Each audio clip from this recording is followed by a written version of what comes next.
ये रुपया ये अनर्थ ही करता है, अनर्थ ही करता है। यदि भगवान का भजन नहीं हो रहा तो ये रुपया अनर्थ पैदा कर देता है। यदि शब्द इसलिए लगाया कि अगर भगवान का भजन हो रहा है तो सुधन धन्य कहा गया, प्रथम गति जात की। संत सेवा में, भगवत आराधना में, प्रभु के उत्सवों में, अन्य जीवों की सेवा में वो धन जाता है। बोले अब देखो ये सत्संग बना हुआ है, सत्संग हॉल, कितने लोग सुखपूर्वक भगवत चर्चा, अब इसमें किसी न किसी का तो अर्थ लगा है, तो धन्य है। जब तक सत्संग होता रहेगा, नाम कीर्तन होता रहेगा, ये बना है, उसका सुकृत हो रहा है। देने वाला तो गया, लेकिन उसका अर्थ और उसका ब्याज और उसकी महिमा उसको परम सुख प्रदान करती रहेगी, क्योंकि ये भी धन है। और भी जगह ऐसे लगे हुए हैं। बोले ये धन अगर भगवत चिंतन नहीं, भगवत आश्रय नहीं, तो अनर्था, ये अनर्थ पैदा कर देता है।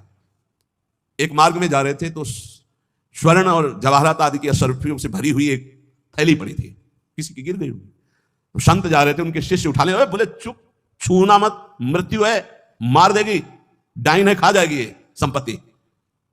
गुरु जी आप उल्टा सीधा बोलने लगते हो, कितनी बढ़िया रतन जवाहरात हीरा की थैली, आप कह रहे हो डाइन खा जाएगी, छूना मत, मार देगी। अरे बड़े मजे हो जाएंगे, खूब साधु सेवा करेंगे, कीर्तन करेंगे, भंडारा, तुम्हें विश्वास नहीं हो रहा ये खा जाती है? अच्छा रुको, चलो वहां झुरमुट में बैठते हैं और देखो ये डाइन कैसे खाती, किस किस को खाती। वो बैठे ही थे कि 4 लाख सैनिक घोड़ों पर उस समय चलते थे, घोड़े से चारों रुक गए। बोले यार किसी की गिर गई, बोले आसपास तो कोई दिखता नहीं, जब गिरी हुई चीज है तो हमारे ही अधिकार में आ गई, हम चारों लोग बांट लेते हैं। बोले हाँ बांट लेते हैं, चलो एक पेड़ के नीचे बैठे। बोले भूख बहुत लगी है, अब इतनी संपत्ति मिली तो बढ़िया ठंडा जल लाओ और भोजन लाओ, चारों लोग पाया जाए, फिर इसे 4 हिस्सों में बांट के फिर हमारी तो ड्यूटी चल रही। 2 गए लेने बाजार से भोजन सामग्री, उसी अर्थ से।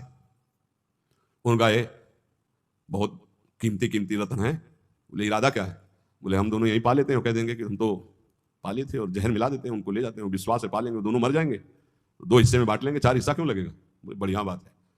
दोनों ने पाया, उनके वाले में अलग से जहर मिलाकर उनको, और इधर इन दोनों ने आए, वो 2 गए हैं, लौट के आए, धीरे से सीधे शूट कर देते हैं।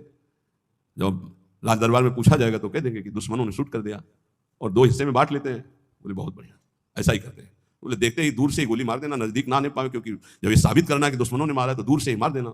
ठीक, इधर दोनों ने प्लान बनाया उनको गोली से शूट करने का, उधर प्लान बनाया उनको जहर से मारने का। अब वो जो ही नजदीक, दोनों ने शूट कर। इसके बाद नजदीक गए, उनका यार खान पान की सामग्री तो है ही, अच्छे से खाया पिया जाए, 2 हिस्से किए जाए। दोनों ने बैठकर पेड़ के नीचे खाया, और ये ही जल पिया तो तीक्ष्ण जहर मिला था, दोनों मर गए, चारों मर गए। गुरुजी निकले, बोले देखा डाइन खा गई, जेव कहते हो संपत्ति पड़ी खा गई, 4 को मार डाले, भाग यहां से, इसको मत सुना, इतनों को मार देगी। अर्थ अनर्थे क्षयाः, भगवान से विमुख होकर जो अर्थ कमाया जाता है वो अनर्थ पैदा कर देता है। इसलिए लोभ पर विजय प्राप्त करो, लोभ करो प्रभु के नाम का, प्रभु के चिंतन का।